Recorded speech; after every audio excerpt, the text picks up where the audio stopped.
So this space is just to record a chapter 6, Values Living by a Love Ethic by Bell Hooks, all about love. So I'm just going to read probably maybe a few pages from that chapter. I just want to see how my voice holds up before the Sadia Hartnett book space, which is going to be at 1 after this one. So yeah, hopefully if my voice holds up, not only can I do Sadia Hartnett, but I also want to start on Blows Against the Empire by Gerald Horne. So hopefully if my voice holds up and makes it through this chapter of Bell Hooks, I'll be able to do more reading spaces today. So just going to get started. Awakening to love can happen only as we let go of our obsession with power and domination.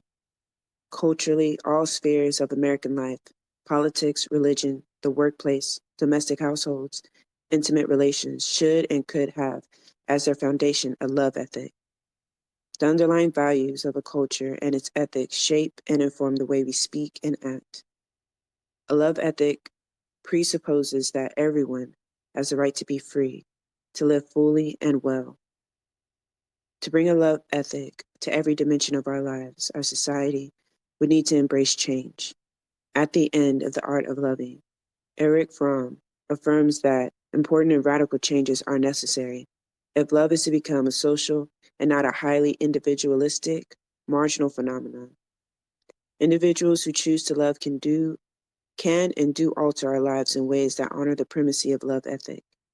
We do this by choosing to work with individuals we admire and respect, by committing to give our all to relationships, by embracing a global vision wherein we see our lives and our fate as intimately connected to those of everyone else on the planet.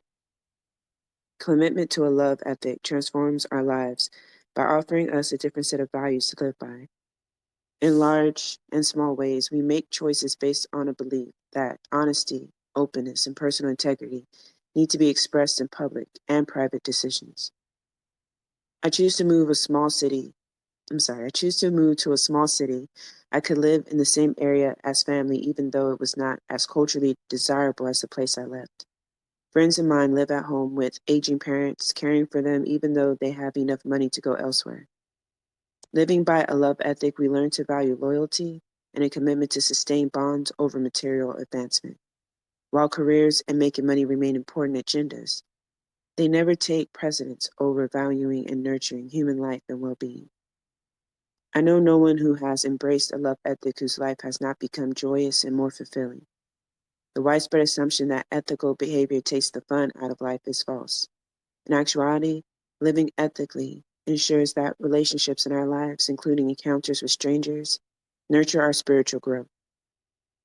Behaving unethically, with no thought to the consequences of our actions, is a bit like eating tons of junk food. While it may taste good, in the end, the body is never really adequately nourished and remains in a constant state of lacking and longing. Our souls feel this lack when we act unethically, behaving in ways that diminish our spirits and dehumanize others. Testimony in New Age writing affirms the way in which embracing a love ethic transformed life for the good. Yet a lot of this information only reaches those of us who have class privilege, and often individuals whose lives are rich in spiritual and material well-being, who have diverse friends from all walks of life, who nurture their personal integrity, tell the rest of the world these things are impossible to come by. I'm talking here about the many prophets of doom who tell us that racism will never end, sexism is here to stay, the rich will never share their resources. We would all be surprised if we could enter their lives for a day. Much of what they are telling us cannot be had, they have. But in keeping with the capitalist-based notion of well-being, they really believe there is not enough to go around, that the good life can be had only by a few.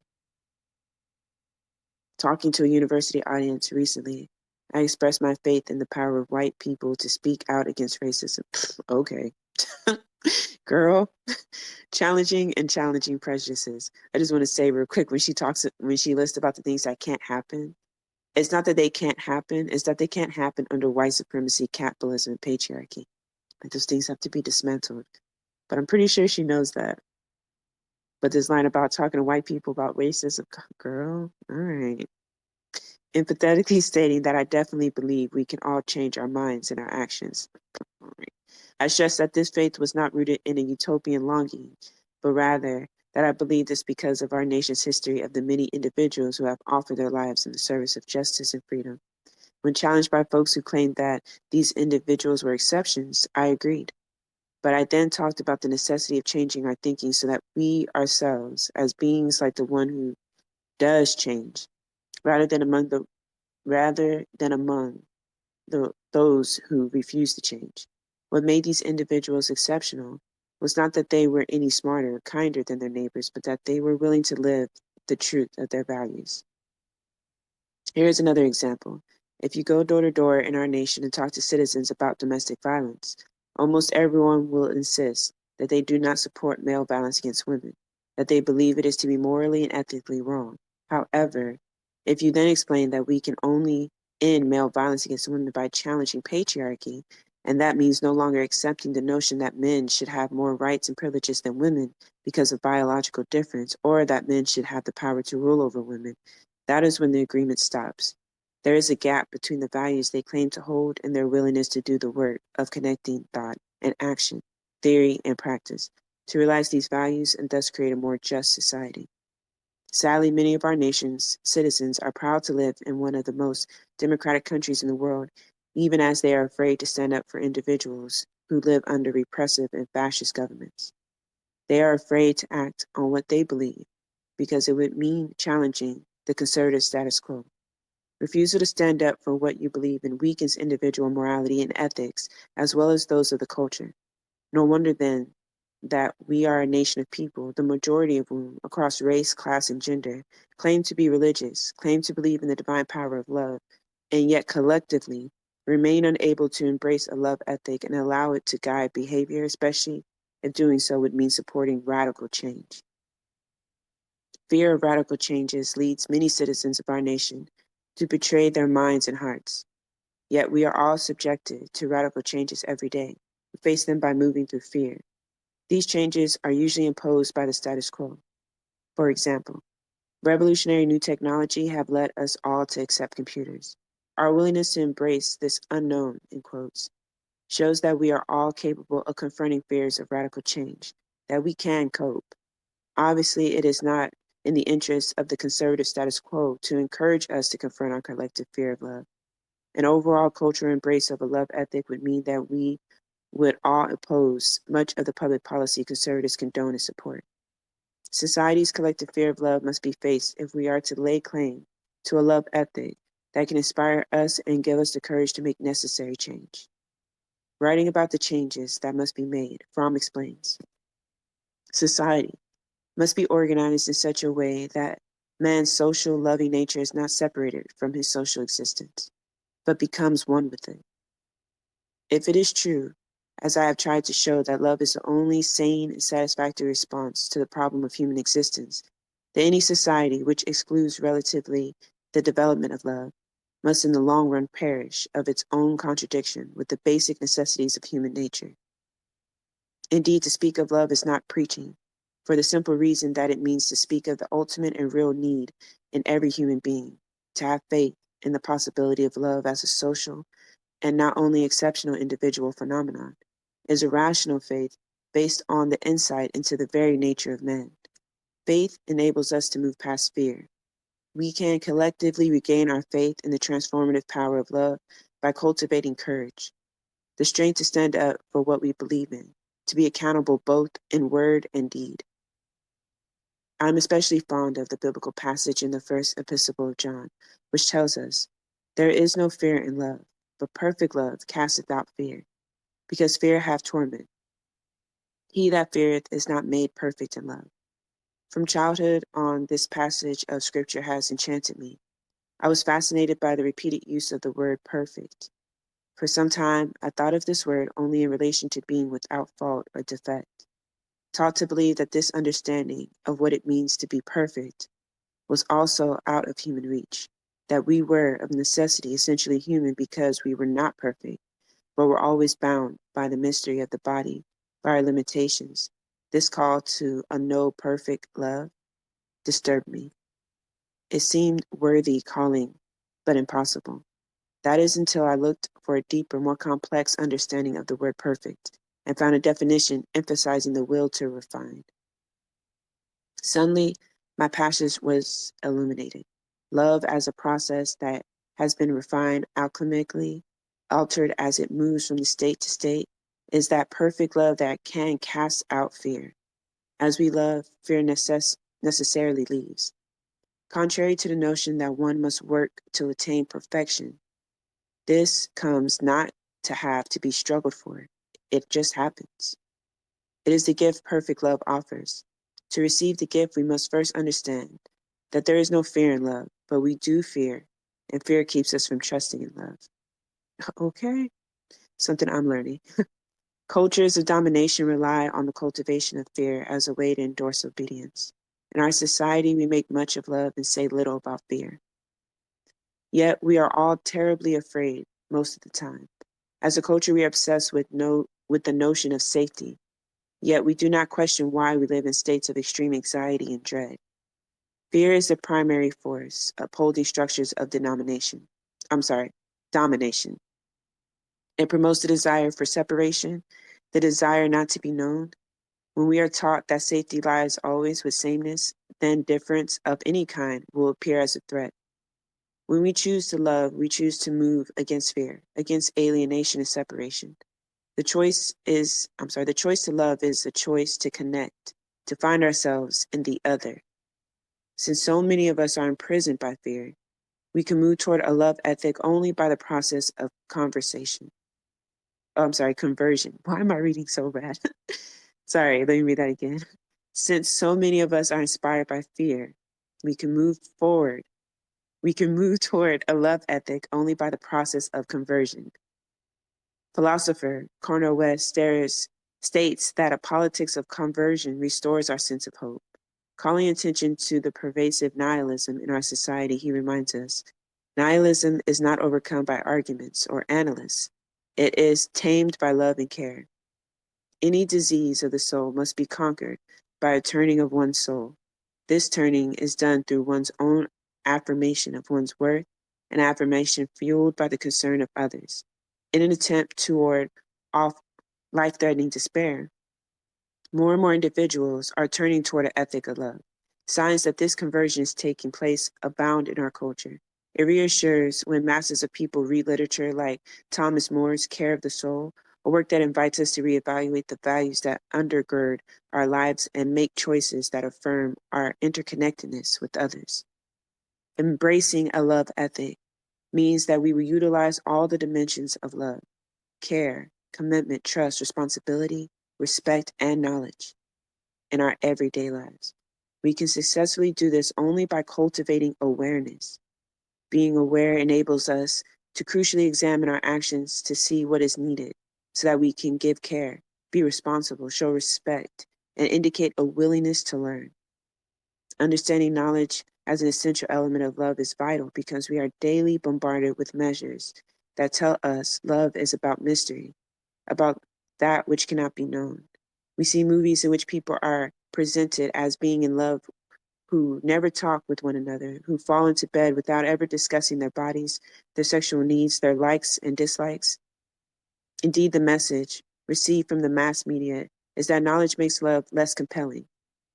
That it is ignorance that gives love its erotic and transgressive edge.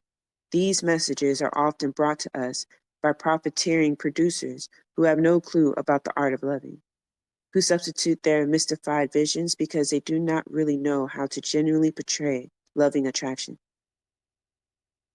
Were we collectively to demand that our mass media portray images that reflect love's reality, it would happen. This change would radically alter our culture. The mass media dwells on and perpetuates an ethic of domination and violence because our image makers have more intimate knowledge of these realities than they have with the realities of love. We all know what violence looks like. Our scholarship in the field of cultural studies focuses on a critical analysis of the mass media, whether pro or con, indicates that images of violence, particularly those that involve action and gore, capture the attention of viewers more than still peaceful images. The small groups of people who produce most of the images we see in this culture have heretofore shown no interest in learning how to represent images of love in ways that will capture and stir our cultural imagination and hold our attention. If the work they did was informed by a love ethic, they would consider it important to think critically about the images they create. That they would mean thinking that the impact of these images, the way they shape culture and inform how we think and act in everyday life. If unfamiliar with love's terrain, they would hire consultants who would provide the necessary insight. Even though some individual scholars try to tell us that there is no direct connection between images of violence and the violence confronting us in our lives, the common sense truth remains. We are all affected by the images we consume and by the state of mind we are in when watching them.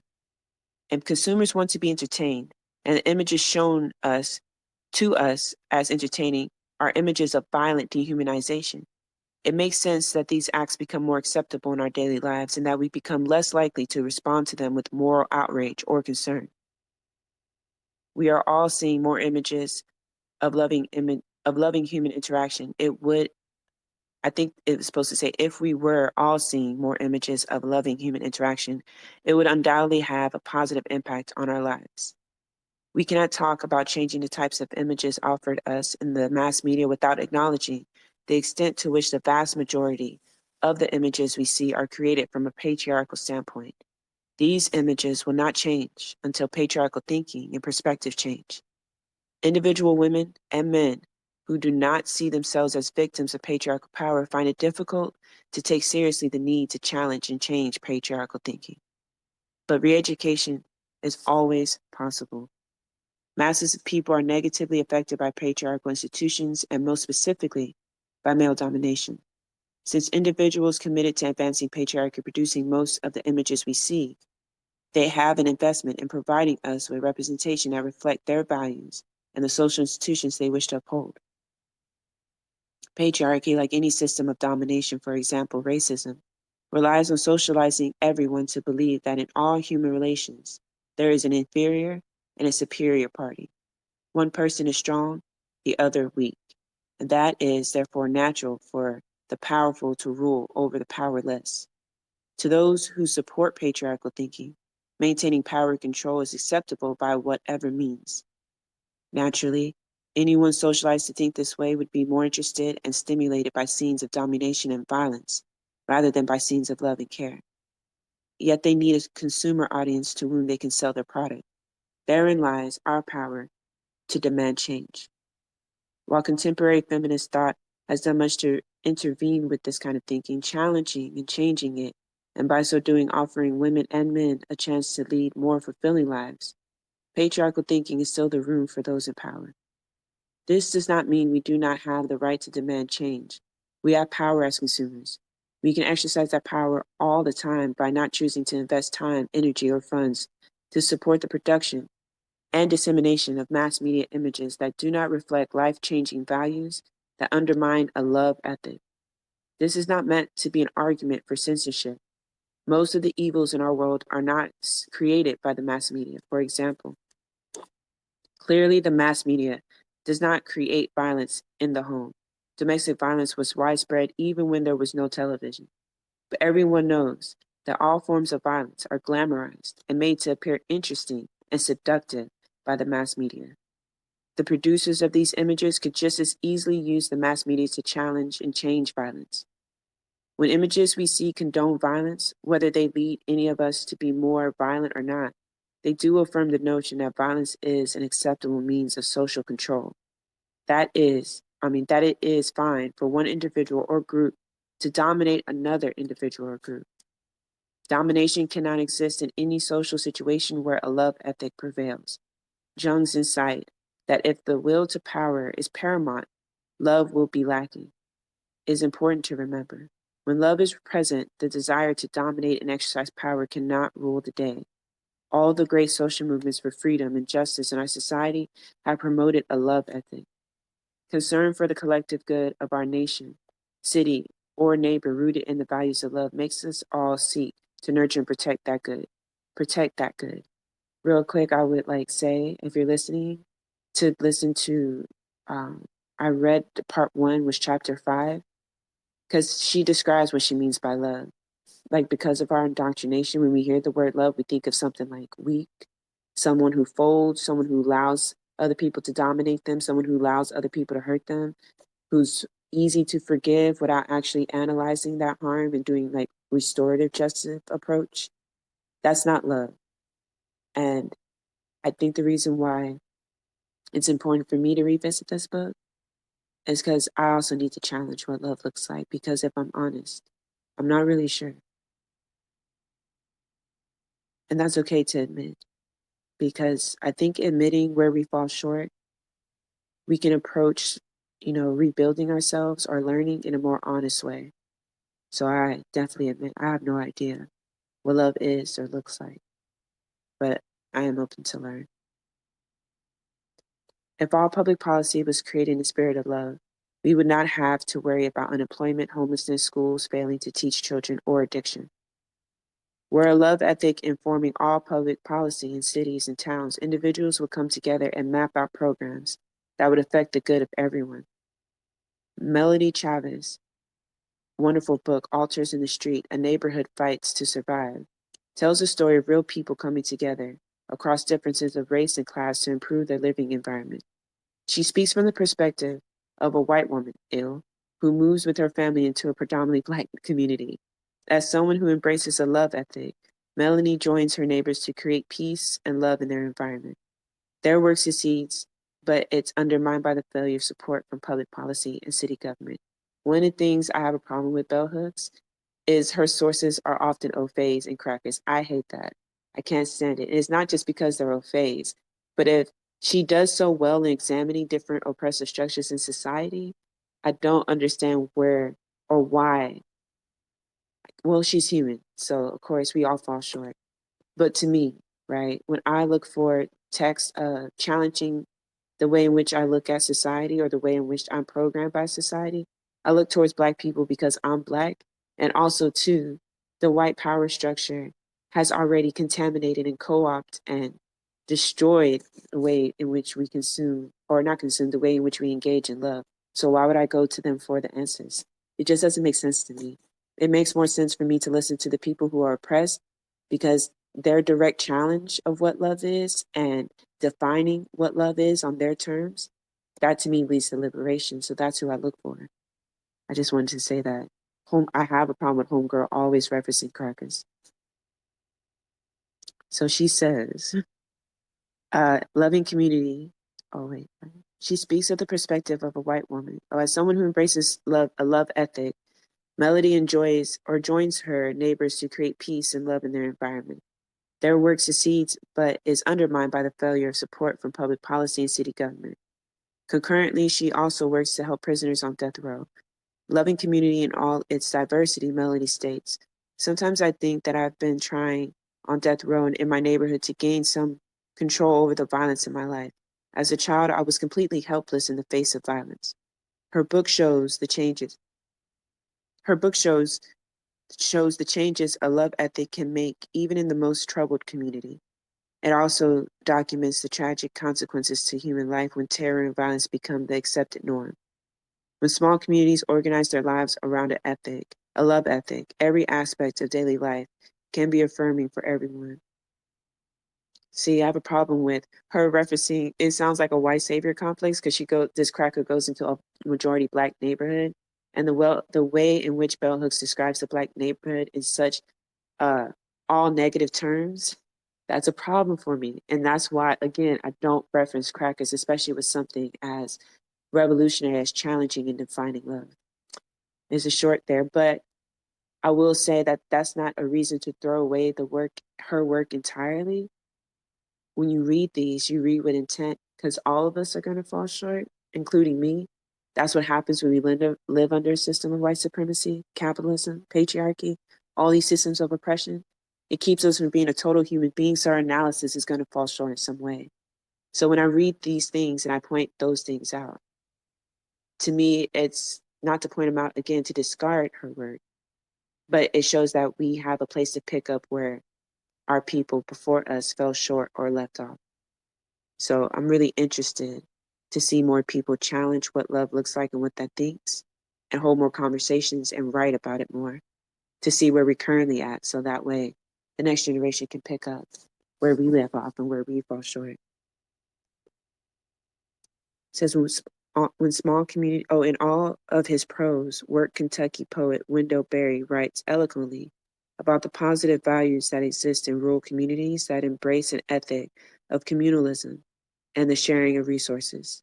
In another turn of the crank, Berry exposes the extent to which the interests of big business lead to the destruction of rural communities, reminding us that destruction is fast becoming the norm in all types of communities. He encourages us to learn from the lives of folks who live in communities governed by a spirit of love and communalism. Sharing some of the values held by citizens of these communities, he writes, they are people who take and hold a generous and neighborly view of self-preservation. They do not believe that they can survive and flourish by the rule of dog eat dog. They do not believe that they can succeed by defeating or destroying or selling or using up everything but themselves. They doubt that good solutions can be produced by violence. They want to preserve the precious things of nature, of human culture, and pass them on to their children. They see that no commonwealth or community of interest can be defined by greed. They know that work ought to be necessary, it ought to be good, it ought to be satisfying and dignifying to the people who do it, and genuinely useful and pleasing to the people for whom it's done. I like living in small towns precisely because they are most often the places in our nation where basic principles underlying us a love ethic exist and are the standards by which most people try to live their lives. In the small town where I live, now only some of the time, there is a spirit of neighborliness, of fellowship, care, and respect. Want to get some water? These same values existed in the neighborhoods of the town in which I grew up. Even though I spend most of my time in New York City, I live in a cooperative apartment building where we all know each other. We protect and nurture our collective well-being. We strive to make our home place a positive environment for everyone. We all agree that integrity and care enhance our lives. We try to live by the principle of a love ethic. To live our lives based on the principles of a love ethic, showing care, respect, knowledge, integrity, and the will to cooperate, we have to be courageous. Learning how to face our fears is one way we embrace love. Our fear may not go away, but it will not stand in the way. Those of us who have already chosen to embrace our love ethic, allowing it to govern and inform how we think and act, know that when we let our light shine, we draw to us and are drawn to other bearers of light. We are not alone. Let me see what time it is. Okay, so it's 10:28. I think I can squeeze in another chapter real quick. My head is like deep in the book. I'm really feeling this. I just feel like I needed to hear this. Again, oftentimes when I do talk, I talk about justified violence, violence used in self-defense and revolution. And I oftentimes forget that revolution includes love and that love can be revolutionary. I'm glad I'm challenging myself in this way because there's something I'm trying to embrace and that I'm missing. And I think it's because I need to do some self-reflection.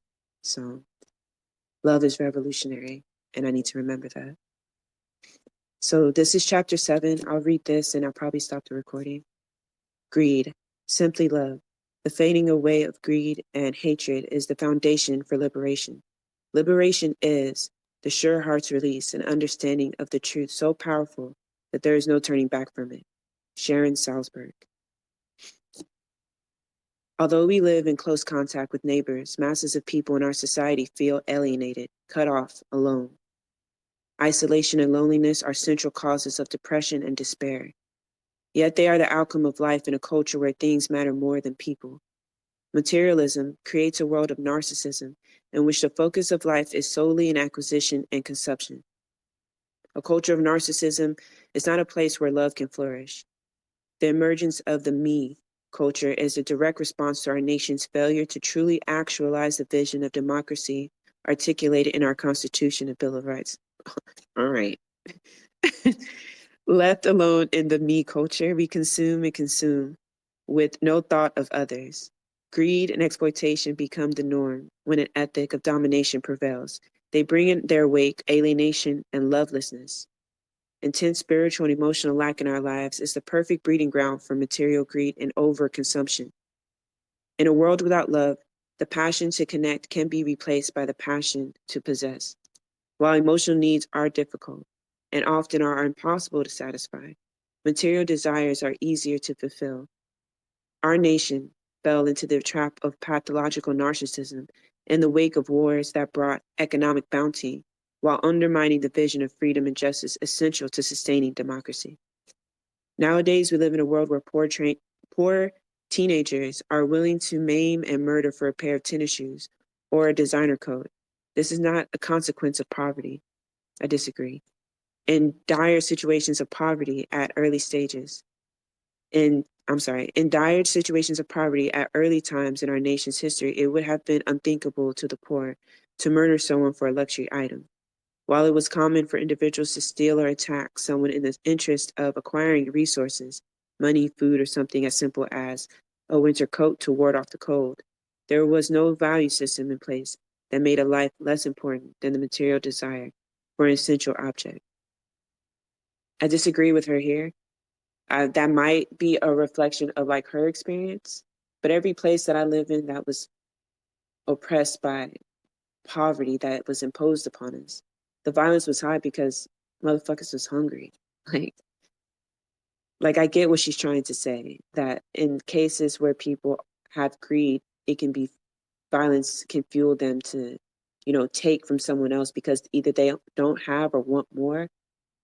I can agree on that if that's what she's saying, but the way I'm interpreting it, she says poverty is not the reason, which, again, not only do I disagree, but our material conditions show us different, but I'll continue. Whether poor or rich, in the mid-50s, most citizens in our nation felt it was the best place in the world to live because it was a democracy, a place where human rights mattered. I don't know if she's describing America, but homegirl is way off. The sense of our nation's vision sustained its citizens and served as a catalyst empowering freedom struggles in our society. Girl. In the article, Chicken Little, Cassandra, and the Real Wolf, So Many Ways to Think About the Future, Danella Meadows describes the significance of a visionary standpoint. A vision articulates a future that someone deeply wants and does it so clearly and compellingly that it summons up the energy and agreement, sympathy, and political will, creativity, and resources, or whatever, to make that vision happen. That's something I'm fucking struggling with, is how do I make the vision of revolution so enticing that people, when you wake up, the only thing you think about is I need to get free. I'm struggling with how to put that into words and how to put it into words in a way that you can visualize it when I speak. And I say I because, like, when I go out and do like community work, a big thing is conversation. Of course, the main topic is liberation and revolution. So yeah, I need to figure out how that is, because when I bring up love, somehow, when I talk to people, they see love as separate from like revolution. I think because they think of revolution as violent, which, yes, is definitely a tool we will need to use, because what we're fighting against is a violent system and will only submit or bow down or, release us if we fight violently. But I think that's an act of love too. Like many of our revolutionaries have said, like, fighting for each other is love. We just have to remember that sometimes. That vision was diminished in the wake of the Vietnam War. Prior to the war, a hopeful vision of justice and love had been evoked by the civil rights struggle, the feminist movement, and sexual liberation. However, by the late 70s, after the failure of radical movements for social justice aimed at making the world a democratic, peaceful place where resources could be shared and a meaningful life could be a possibility for everyone, folks stopped talking about love. The loss of lives at home and abroad had created economic plenty, relieving in its wake devastation and loss. Americans were asked to sacrifice the vision of freedom, love, and justice and put it in its place the worship of materialism and money. This vision of society upheld the need for imperialistic war and injustice. A great feeling of despair gripped our nation when the leaders who had led struggles for peace, justice, and love were assassinated. Psychologically, we were in a despair even as economic booms opened up jobs for women and men from previously disenfranchised groups. Instead of looking for justice in the public world, individuals turned to their private lives, seeking a place of solace and escape. Initially, lots of folks turned inward to family and relationships to find again a sense of connection and stability. Real quick, let me take a drink of water. Man, I hope all these pauses don't fuck up the recording. Coming face to face with rampant lovelessness in the home created an overwhelming sense of cultural brokenheartedness. Not only did individuals despair about their capacity to change the world, they began to feel enormous despair about their ability to make basic positive changes in the emotional fabric of their daily lives. Damn, this is so fucking sad because it's so true to today. Divorce rates were the primary indicators that marriage was not a safe haven, and mounting public awareness of the extent to which domestic violence and all manner of child abuse were widespread clearly revealed that the patriarchal family could not offer sanctuary. Confronted with the seemingly unmanageable emotional universe, some people embraced a new Protestant work ethic, convinced that a successful life would be measured by how much money one made and the goods one could buy with this money. The good life was no longer to be found in community and connection. It was to be found in accumulation and the fulfillment of hedonistic, materialistic desire. And it's not fulfilling. Like the way in which everyone feels that emptiness and tries to fill it up with not just material things, but even toxic things. We're just finding every day when we wake up, it's not enough. And the signs that we find that this is not enough is, like for me, I don't sleep well anyways, but when I do sleep, I'm still not rested. Like I just want to go back to sleep and sleep forever. And I think what Bell Hooks talks about is that is also a sign of wanting to escape and in a way engaging in escapism. Because even though I do community work, I think deep down the thought haunts me that this might all be for nothing. And that I have those days where I think liberation is impossible.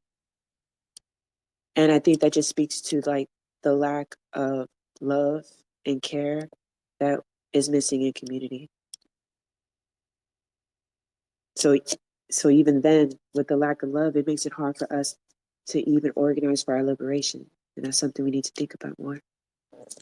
Well, I need to think about more. Gone were the visionary political leaders and activists.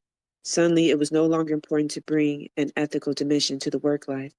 Making money was the goal, and by whatever means. Widespread embrace of corruption undermined any chance that a love ethic could resurface and restore hope. By the late 70s, among privileged people, the worship of money was expressed by making corruption acceptable and the ostentatious parading of material luxury the norm. To many people, our nation's acceptance of corruption as the new order of the day began with the unprecedented exposure of presidential dishonesty and the lack of ethical and moral behavior in the White House. The lack of ethics was explained away by government officials linking support of big business to further imperialism with national security and dominance globally.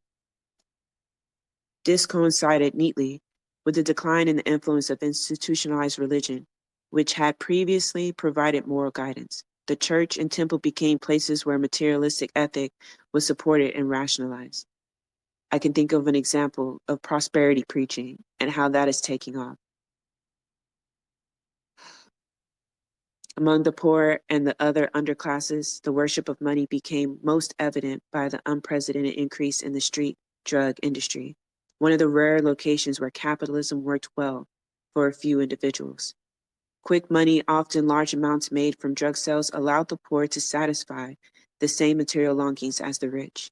While the desired objects might be different, the satisfaction of acquisition and possession was the same. Greed was the order of the day. Mirroring the dominant capitalistic culture, a few individuals in poor communities prospered, while the vast majority suffered endless, unsatisfied cravings. Imagine a mother living in poverty who has always taught her children the difference between right and wrong, who has taught them to value being honest because she wants to provide them with a moral and ethical universe, who suddenly accepts a child selling drugs because it brings into the home financial resources for both necessary and unnecessary expenses. Her ethical values are eroded by the intensity of longing and lack, but she no longer sees herself as living at odds with the consumer culture she lives in. She becomes connected, one with the culture of consumption and driven by the demands. I have to say, oftentimes when we point out greed and materialism, I hate that we use drug dealing as the primary example most times. And here's why. Because there are so many other examples we can pull to, but I just don't see them referenced as much.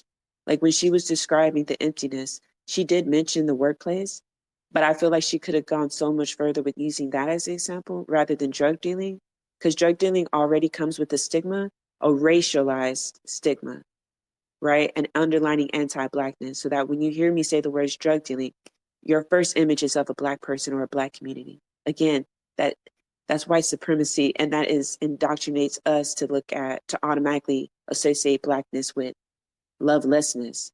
I don't agree with that writing. So oftentimes, like, I would like to provide a better example of how even the jobs we do, although they might not be ethical, they are not ethical. I'll use me as an example. I work in the oil field. In order for me to take a check home every day, I have to support and maintain not only a toxic work environment from people to people, from coworker to coworker, but just the industry alone is killing the environment, polluting the water. They put Black neighborhoods next to refineries and other industries that make their water toxic, that create cancer alleys. I know this. Research it and work on alternative programs to address these, but I still go to work every day. Like that is me saying, you know what? I need money, so I'm willing to put that aside in order to get it. It's making me realize that that revolution and that liberation that I seek will only be possible when that day comes for me that I no longer chase that dollar, regardless if I'm putting it into programs. Because if I'm being realistic, revolution is possible without me going to work. So see what happens when I like center myself in love. I'm talking to the void in the recording, but it's just when I center myself in love, I'm able to think of more sustainable solutions.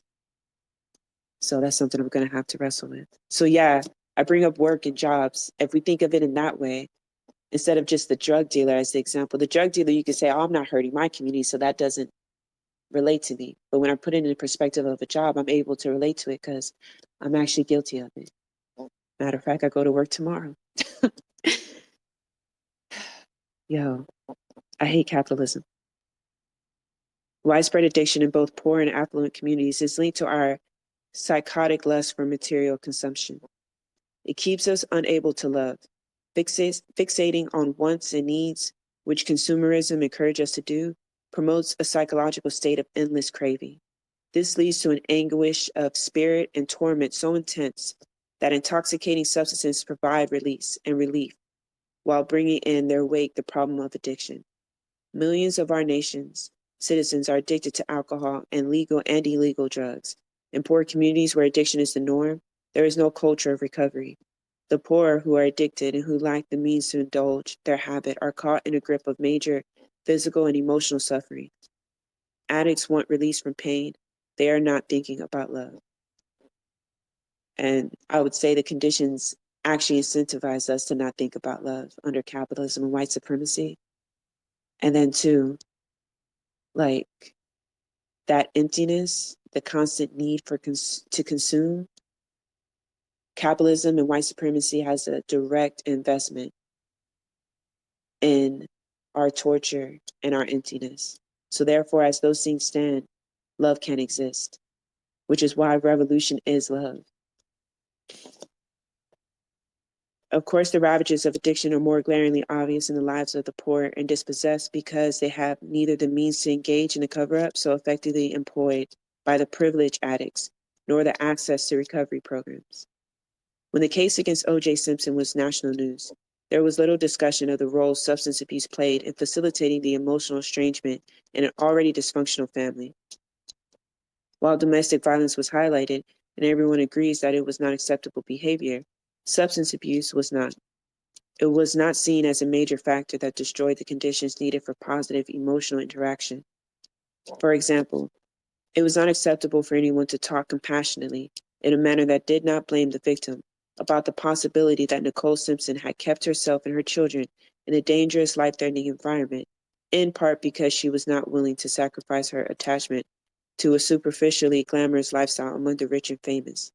Behind the scenes, when they are not afraid of being seen as politically incorrect, women who are bonded with abusive, rich, and powerful men talk easily about their addiction to power and wealth. Both men and women remain in dysfunctional, loveless relationships when it is materially opportune.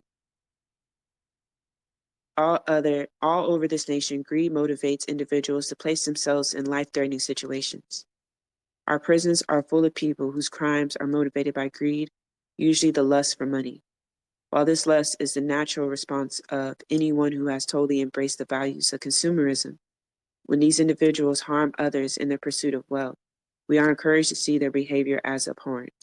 We are all encouraged to believe they are not like us, yet studies show that many people are willing to lie to gain monetary advantage. Just real quick, when she mentions the prison industrial complex, I have to say that we understand the prison industrial complex preys upon poor people, that in order for it to turn a profit, the prisons must be full. Therefore, they invest in creating laws that make all things illegal that directly impact poor people, especially Black folks. So again, the prisons are filled with people who are preyed upon by the prison industrial complex, not just greed. But I will say that the system does incentivize greed, and oftentimes Black people pay the highest price for that, when it is the system that makes that an incentive. Like, I have to go to work in order to pay for my house. Like, I have to have money. If my job was to close down tomorrow and I was cut out from all access to any job, especially a job that has a living wage, guess what I'm going to do to eat? I'm going to commit crime. Why? Because I think I deserve to live. I'm probably going to end up in prison, if not dead, by the police who would kill me for it. That is because of a system that exists. I don't know. I feel like the way she words it, or maybe it's the way I'm interpreting it, it lays too much on the individual. But let me continue reading because maybe she addresses that. I don't remember her addressing that though. We are all encouraged to believe they are not like us. Yet studies show that many people are willing to lie to gain monetary advantage. Most people are tempted by longings to endlessly consume, or try to acquire wealth by any means. In recent years, the public support of gambling, both in lotteries and casino, has heightened the awareness that desire for money can be addictive. But see, when I think about the lottery, because all my kinfolk play it, right? Because they don't want to be poor. Like, they want to be able to wake up and not stress about, damn, I can't afford to eat, or I haven't eaten yet, or how am I going to feed my kids? It's not just simply wanting to be rich, it's literally to have better living conditions. I don't know. Maybe I'm off base with my interpretation, but let me keep reading. Yet the fact that large numbers of working and middle-class people gamble away their hard-earned incomes in the hope of becoming wealthy is never national news. Many of these hardworking citizens lie and cheat other family members to sustain their habit. While they will not be arrested or put in prison, their dysfunctional behavior undermines the trust and care in families. They have more in common with prisoners who risk everything in hope of making easy money than they have with family members who want loving connection to be more important than the lust of material success. In the 7 Laws of Money, Michael Phillips calls attention to the fact that most of the prisoners he encountered incarcerated for stealing, as they attempted to get rich quick, were smart, industrious individuals who could have worked and attained material wealth. Working daily to earn money would have taken time. Significantly, the combination of the lust for material wealth and desire for immediate satisfaction are the signs that his materialism has become addictive. The need for instant gratification is a component of greed. So the way in which she's wording this, I definitely disagree with. Only because I feel like it has that rhetoric of that capitalist indoctrination of, if you simply would just work hard and be patient, you too can have all that you desire. We know that not to be true. Poor people are the hardest working people. They're poor because their labor is exploited and they're purposely kept poor so they can continue to be. exploited. See, she mentions capitalism, but in other parts of her work, I feel like she's lacking in her analysis. Again, we're all lacking because we're all human, but we have to point out where we lack in order to build and expand upon that. The same politics of greed is at play when folks seek love. They often want fulfillment immediately. Genuine is rarely an emotional space where needs are instantly gratified. To know genuine love, we have to invest time and commitment. As John Wellwood reminds us, the journey of the heart, the path of conscious love, dreaming that love will save us, solve all our problems, or provide a steady state of bliss or security only keeps us stuck in wishful fantasy, undermining the real power of the love which is to transform us. Many people want to love function like a drug, giving them an immediate and sustained high. Oh, I'm guilty of that. They want to do nothing, just passively receive the good feeling. Guilty. In patriarchal culture, men are especially inclined to see love as something they should receive without expending effort. More often than not, they do not want to do the work that love demands. When the practice of love invites us to enter a place of potential bliss, that is at the same time a place of critical awakening and pain. Many of us turn our backs on love. I have to say I'm guilty of that. Like, I don't know, I just had this vision that love is like a good feeling and that an escape from all the shit that I face in the world and fight constantly. I thought that engaging in like love, I could get a reprieve from that, which is not totally off base. I just think the approach is wrong. And the expectation of that being consistently that way is especially wrong. You know, I think as I like try to figure out what love is, and I find the ways in which I fall short, embracing that love is transformative helps me navigate that better. Because with transformation, I would have to admit that I'm wrong in some areas. That shit is a hard pill to swallow, let me tell you. The truth is, we are a nation that normalizes dysfunction. Oh, I skipped a paragraph, sorry. All the widespread emphasis on dysfunctional relationships in our society could easily be led to the assumption that we are a nation committed to ending dysfunction, committed to creating a culture where love can flourish. The truth is, we are a nation that normalizes dysfunction. The more attention focused on dysfunctional bonds, the more the message that families are all a bit messed up because becomes commonplace, and the greater the notion becomes that this is just how families are. Like hedonistic consumption, we are encouraged to believe that the excesses of the family are normal, and that it is abnormal to believe that one can have a functional, loving family. This is the outcome of living in a culture where the politics of greed are normalized. The message we get is that everybody wants to have money to buy more things, so it is not problematic if we lie and cheat a bit to get ahead.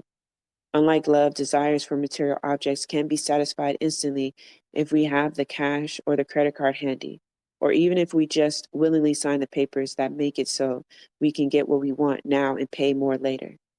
Concurrently, when it comes to matters of the heart, we are encouraged to treat partners as though they were objects we can pick up, use, and then discard and dispose of at will. With the one criteria being whether or not individualistic desires are satisfied. When greedy consumption is the order of the day, dehumanization becomes acceptable. Then treating people like objects is not only acceptable, but is required behavior. It's the culture of exchange, the tyranny of marketplace values. Those values inform attitudes above love. Cynicism about love leads young adults to believe there is no love to be found, and that relationships are needed only to the extent that they satisfy desires. Many times do we hear someone say, well, if this person is not satisfying your needs, you should get rid of them. Relationships are treated like Dixie cups. They are the same. They are disposable. If it does not work, drop it, throw it away, get another. Guilty. Committed bonds, including marriage, cannot last when this is the prevailing logic. That's something I'm struggling with. And friendships or a loving community cannot be valued and sustained. Damn, this is hidden. Most of us are unclear about what to do to protect and strengthen caring bonds when our self-centered needs are not being met. Most people wish they could find love where they are, in the lives and relationships they have chosen, but they feel they lack useful strategies for maintaining these bonds. They turn to mass media for answers. Increasingly, the mass media is in the primary vehicle for the promotion and affirmation of greed. There is little information offered about the establishment and maintenance of meaningful relationships. If the will to accumulate is not already present in the television watcher or the moviegoer, it will be implanted by images that bombard the psyche with the message that consuming with others, not connection, should be our goal. Nowadays, we go to a movie and must watch commercials first. The relaxed, receptive state of surrender we like to reserve for the pleasure of entering into an aesthetic space of a film in a dark theater is now given over to advertising, where our sense and our sensibilities are assaulted against our will. Greed is rightly considered a deadly sin because it erodes the moral values that encourage us to care for common good. Greed violates the spirit of connectedness and community that is natural to human survival. It wipes out individual recognition of the needs and concerns of everyone, replacing this awareness with harmful self-centeredness. Healthy narcissism, the self-acceptance, self-worth, that is the cornerstone of self-love, is replaced by a pathological narcissism, wherein only the self matters. That justifies any action that enables the satisfying of desires. The will to sacrifice on behalf of another, always present when there is love, is annihilated by greed. There's so many instances in which we can pull to on that.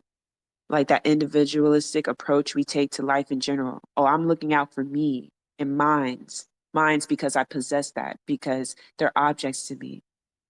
Saying and moving in the world, saying, I'm just going to look out for me. You have to understand your thoughts and actions will align with that. And again, in that state, you can't experience love. And the reason why people like preach liberation, revolution, or overthrow of capitalism and dismantling of white supremacy globally is because in our current state, our current being, I would honestly challenge us to ask, have we, any of us, ever really experienced love? I know we have in instances, but have we created systems that incentivize that make it safe for you to do so?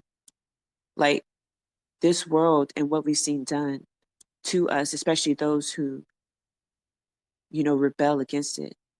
For instance, let's use like different activists who have literally had cops infiltrate movements in way of engaging in romantic relationships with activists, be with them for years, have children with them, create memories, and will literally, after they get all the evidence needed, turn these activists over and they're sitting in prison to this day. Kids in foster care. And that cop goes right back to their other family like that was normal. These things happen and are happening right now. So when you live and you know these things, as someone who wants to dismantle white supremacy, who wants to overthrow capitalism and all the other systems of oppression, it makes it hard for you to trust because you witness these things. Well, shit, if you can't trust people, if you have to alienate yourself just to be protected, look what the world denies us. Like this system, white supremacy and capitalism, is denying us love. To me, revolution is the ultimate act of love because we're fighting to take that back. To be able to transform and not stay stagnant and rigid. Let's see, I lost my place. Okay, there we go. No doubt this explains our nation's willingness to deprive poor citizens of government-funded social services while huge sums of money fuel the ever-growing culture of violent imperialism. The profiteering prophets of greed are never content. It is not enough for this country to be consumed by a politics of greed. It must become the natural way of life globally. Let me get water real quick. Generosity and charity militates against the proliferation of greed. Whether it takes the form of kindness to one's neighbor, creating a progressive system of job sharing, or supporting state-funded welfare programs, when the politics of greed becomes a cultural norm, all acts of charity are wrongly seen as suspect and are represented as a gesture of the weak. real quick too. And two, there are set charities who prey upon these communities and who invest in the perpetual conditions in which you constantly need charity. Like, so that's another thing. But let me just read what the sister's saying. Um, let's see. No doubt this explains the nation's willing to pride. It is not enough for the country to consume. Oh, generosity and charity. Oh, I'm sorry. I got it. When the politics of greed become a cultural norm, all acts of charity are wrongly seen as a suspect and represented as a gesture of weak. As a consequence, our nation's citizens become less charitable every day, arrogantly defending self-serving policies which protect the interests of the rich by claiming that the poor and needy have not worked hard enough. I've yet been astonished by hearing individuals who inherited wealth in childhood warn against sharing resources because people needing help should work for money in order to appreciate its value. Inherited wealth and or substantial material resources are rarely talked about in the mass media because those who receive it do not wish to validate the idea that money received that is not a reward for hard work is beneficial. Their acceptance and use of this money to strengthen their economic self-sufficiency exposes the reality that working hard is rarely the means by which enough of us can gain enough access to material resources to become wealthy. There she goes, she says it. One of the ironies of the culture of greed is that the people who profit the most from earnings they have not worked to attain are the most eager to insist that the poor and working classes can only value material resources obtained through hard work. Basically, what she's saying is we hear like the rich class tell us like, y'all don't value hard work, therefore that's why you don't have money. When in reality, it's because they have stolen, siphoned, and like the parasite leeches that they are, steal and exploit our labor and then hoard that wealth through sponsoring certain bills and laws in place so that you can never take the means in which they stole your money. The poor people cannot use those same means. So therefore, closing the door and being able to hoard that wealth and the means to get that wealth, and then tell you to keep working harder so they can continue to suck and leech off you. That's what the rich people do. But then at the same time, spew this propaganda that working hard is what will get you this money. And because it's not true, because it's an illusion, in our everyday lives of the oppressed, we sit there and we deal with that contradiction in a way where some of us will try to work hard to get a better seat at the table, but we will never get there. And because we never get there, we end up attaching ourselves to these ideals that, oh, if I didn't give this homeless man $5, I would have $1,000,000. Or if there wasn't a welfare state, I would have more money. And if it wasn't because of handouts, I wouldn't have to pay, more taxes and therefore have less. Like that's the trick they tell us when the reality is no, there's a people that are literally hoarding the wealth, creating conditions in which you can continually be exploited. And in order to keep that and maintain that, they know they have to deprive you of love and that you have to have a culture that deprives each other of love. That's so fucking sick. So fucking sick. Their acceptance and use of this money to strengthen their economic self-sufficiency exposes the reality that working hard is rarely the means by which enough of us can gain enough access to material resources to become wealthy. One of the ironies of the culture of greed is that the people who profit the most from earnings they have not worked to attain, have not attained, are not the most eager to insist that the poor and working classes can only value resources attained through hard work. Of course, they are merely establishing a belief system that protects their class interests and lessens their accountability to those who are without privilege. Marianne Williamson addresses the addresses the widespread cynicism about the sharing of resources, which threatens the spiritual well-being of our nation, the healing of America. William contends there is so much injustice in America and such a conspiracy not to discuss it, and so much suffering and so much deflection lest we notice. We are told that these problems are secondary or that it would cost too much to fix them, as though money is what matters most. Greed is considered legitimate now, while brotherly love is not. Although Williamson is a New Age guru, her courageous willingness to talk about the unacceptable did not diminish her popularity. Most readers simply chose to overlook this particular book. In it, such challenges us to resist, to dare to change, injustice. Without denying that she is privileged, she calls herself and us to task for not sharing the wealth. Everyone finds it difficult to resist the dictates of greed. Letting go of material desires may compel us to enter this space where our emotional wants are exposed. When I interviewed popular rap artist Little Kim, I found it fascinating that she had no interest in love.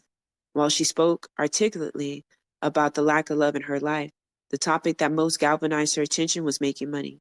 I came away from our decision awed by the reality that a young Black female from a broken home with less than a high school education could struggle against all manner of barriers and accumulate material riches, yet be without hope that she could overcome the barriers blocking her from knowing how to give and receive love. The culture of greed validates and legitimizes her worship of money. It is not at all interested in her emotional growth. Who cares if she ever knows love? Sadly, like so many Americans, she believes that the pursuit and attainment of wealth will compensate for all emotional lack. Like so many of our nation's citizens, she does not pay close attention to the mass media messages that tell us about the emotional suffering of the rich. If money really made up for loss and lovelessness, the wealthy would be the most blissful people on the planet. Instead, we we would do well to remember again the prophetic lyrics sung by the Beatles, "Money can't buy me love." I hate when she references crackers. Like she uses Black people as a negative and then references crackers as I can't stand that. Because there are so many Black artists who sing beautifully about love that she could have literally quoted. But anyway, let's see. Ironically, the rich who grow greedier and overprotective of their wealth are increasingly as perpetually stressed and dissatisfied as the greedy poor who suffer endless cravings. Wait, let me read that again. Ironically, the rich who grow greedier and overprotective of their wealth are increasingly as perpetually stressed and dissatisfied as the greedy poor who suffer endlessly. Okay, I get what she's saying. The rich cannot get enough. They cannot find contentment. Yet everyone wants to e- emulate the rich. In Freedom of Simplicity, Richard Foster writes, think of the misery that comes into our lives by our restless gnawing greed. We plunge ourselves into enormous debt and then take 2 and 3 jobs to stay afloat. We uproot our families with unnecessary moves just so we can have a more prestigious house. We grasp and grab and never have enough. And most destructive of all, our flashy cars and sports spectaculars and backyard pools have a way of crowding out much interest in civil rights or inner city poverty or the starved masses of India. Greed has a way of severing the cords of compassion. Indeed, we ignore the starving masses in this society, the 38 million poor people whose lives are testimony to our nation's failure to share resources in a charitable and equitable manner. The worship of money leads to the hardening of the heart, and it can lead any of us to condone, either actively or passively, the exploitation and dehumanization of ourselves and others. Much has been made of the fact that so many 60s radicals went on to become hardcore capitalists, profiting by the system they once critiqued and wanted to destroy. But no one assumes responsibility for the shift in values that made the peace and love culture turn toward the politics of profit and power. That is like one of my biggest fears, to be honest with y'all. Like my biggest fear is that so far, like career wise, I've been able to accumulate a certain or occupy a certain position that gives me certain privilege and access to resources. Yes, I consciously like put those back into the community, but that does not matter, honestly. I'm speaking to the fact that one of my fears is that as I continue to be in the system and constantly indoctrinated, because none of us are immune to this indoctrination, no matter how much theory we read, we're still susceptible. We're still ingesting it. And my fear is that one day that I would have been in this system, in this state for so long, that I'll just wake up and give in and just assimilate. That is one of my biggest fear, a day where I will just assimilate and no longer like fight or advocate for revolution and liberation. That is scary to me. But I'm realizing that if I keep on the path that I'm going by not embracing a radical love in action and in thought, that that brings me closer to my fear of becoming a reality. So it's necessary for me to like re-examine and challenge what I think love is and what it can be in order to hold on to revolution and really my true self. Much has been made of the fact that so many 60s radicals went on to become hardcore capitalists, profiting by the system they once critiqued and wanted to destroy. But no one assumes responsibility for the shift in values that made the peace and love culture turn toward the politics of profit and power. That shift came about because the free love that flourished in utopian communal hippie enclaves, where everyone was young and carefree, did not take root in the daily lives of ordinary working and retired people. Young progressives committed to social justice who had found it easy to maintain radical politics when they were living on the edge, on the outside, did not want to do the work, the hard work, of changing and reorganizing our existing system in the ways that affirm the values of peace and love or democracy and justice. They fell into despair, and that despair made capitulation to the existing social order the only place of comfort. It did not take long for this generation to find out that they loved material comfort more than justice. It was one thing to spend a few years doing without comfort to fight for justice, for civil rights, for non-white people and women of all races, but it was quite another to consider a lifetime where one might face material lack or be compelled to share resources. When many of the radicals and or hippies who had rebelled against excess privilege began to raise children, they wanted them to have the same access to material privilege they had known, as well as the luxury of rebelling against it. They wanted them to be materially secure. Concurrently, many of the radicals and or hippies who had come from backgrounds of material lack were also eager to find a world of material plenty that would sustain them. Everyone feared that if they continued to support a vision of communalism, of sharing resources, that they would have to make do with less. Lately, I have sat around dinner tables with fancy food and drink, dismayed as I listened to reform radicals joke about the fact that they would never have imagined years ago that they would become social liberals and fiscal conservatives. People who want to end welfare while promoting and supporting big business. Williamson makes this insightful point. The backlash against welfare in America today is not really a backlash against welfare abuse, so much as it is a backlash against compassion in the public sphere. While America is full of those who would police our private morals, there is far too little questioning of societal morals. We are among the richest nation on earth, yet we spend a trivial amount on our poor compared to that spent by every other Western industrialized nation. 1/5 of America's children live in poverty. Half of our African American children live in poverty. We are the only industrialized Western nation that does not have universal health care. These are the truths no one wants to face. Many of our nation's citizens are afraid to embrace an ethics of compassion because it threatens their security. Brainwashed to believe that they can only be secure if they have more than the next person. They accumulate and still feel insecure because there is always someone who has accumulated more. We are all witnessing the ever widening gap between the rich and the poor, between the haves and the have-nots.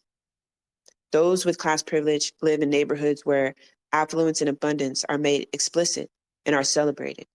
The hidden cost of the affluence is not apparent, however. We need not witness the suffering of the many so that the few may live in a world of excessive luxury. I once asked a rich man who had only recently attained his status what he liked most about his new wealth. He said that he liked seeing that money could make people do. God damn. He said that he liked seeing what money could make people do, how it can make them shift and violate their values. Bro, that's some sick shit. That's sick. I was going to bring up something that had nothing to do with this book, but I don't know if it should be on recording because I was having a conversation with Jet. We were having one of our conversations that I miss about kinks, right? And how kinks are, never mind, yo. Remind me to talk about it in a space or something, but yo, it goes along with what he said about having the money to make people do certain things and how the bourgeois have control of our mass media, therefore tell us what we should considered like attractive or seductive, and then we're like at their whims. I'm not really wording it right, but believe me, I have like this thought, this line of thinking that I'm trying to explore more. But it has to do with like rich people being able to buy and consume us, and how that also affects the way we engage in like sex and sexual exploration. We need not witness the suffering of the, oh my bad, we read that. He personified the culture of greed. His pleasure in being wealthy was grounded in the desire to not only have more than others, but to use that power to degrade and humiliate them. To maintain and satisfy greed, one must support domination. And the world of domination is always a world without love. We are all vulnerable. We have all been tempted. Even those of us committed to an ethic of love are sometimes tempted by greedy desires. These are dangerous times. It is not just the corrupt who fall sway to greed. Individuals with good intentions and kind hearts can be swept away by unprecedented access to power and privilege. Yo, we see that all the time in movements where you start getting attention because now, you're on a face, you're speaking up against injustice. Now everyone wants to know your name. You're trending. All these people come to you with offers of money. And unfortunately, many people in the movement have taken it. When our president exploits his power and consensually seduces a young woman in the government's employ, he gives public expression to this greed. His actions reveal a willingness to place all the holds dear at risk for the satisfaction of hedonistic pleasure, that so many of our nation's citizens felt his misuse of power was simply the way things are done, that he simply had the misfortune to get caught, is further testimony that the politics of greed are condoned. They exemplify the greedy mindset that threatens to consume our capacity to love, and with it, our capacity to sacrifice on behalf of those we love. Concurrently, the young woman involved manipulates facts and details, and ultimately prostitutes herself by selling her story for material gain, because she is greedy for fame and money, and society condones this get-rich-quick scheme. Her greed is even more intense because she also wants to be seen as a victim. With the boldness of any con artist working the capitalist addiction to fantasy, she attempts to rewrite the script of their consensual exchange of pleasure so that it can appear to be a love story. Her hope is that everyone will be seduced by the fantasy and will ignore the reality that deceit, betrayal, and lack of care for the feelings of others can never be a place where love will flourish. This is not a love story. It is a public dramatization of the politics of greed at play, a greed so intense it destroys love. Greed consumes love and compassion. Living simply makes room for them. Living simply is the primary way everyone can resist greed every day. All over the world, people are becoming more aware of the importance of living simply and sharing resources. While communism has suffered political defeat globally, the politics of communalism continue to matter. We can all resist the temptation of greed. We can work to change public policy, electing leaders who are honest and progressive. We can turn off the television set. We can show respect for love. To save our planet, we can stop thoughtless waste. We can recycle and support ecologically advanced survival strategies. We can celebrate and honor communalism and interdependency by sharing resources. All these gestures show respect and a gratitude for life. When we value the delaying of gratification and take responsibility for our actions, we simplify our emotional universe. Living simply makes loving simple. The choice to live simply necessarily enhances our capacity to love. It is the way we learn to practice compassion, daily affirming our connection to a world community. Yo, I know I've been going for like an hour, so I'm probably going to end it here. But yeah, I just wanted to record that so people can listen anytime they feel like it. So, oh shit, I just looked at the space. At first it was just me and Martin in here. So I'm just going off thinking I'm just talking to Martin. No, I'm glad y'all are here and y'all listened. So I hope y'all have a good day. And yeah, I'm glad y'all are here. Take care. And of course, like always, let's get free.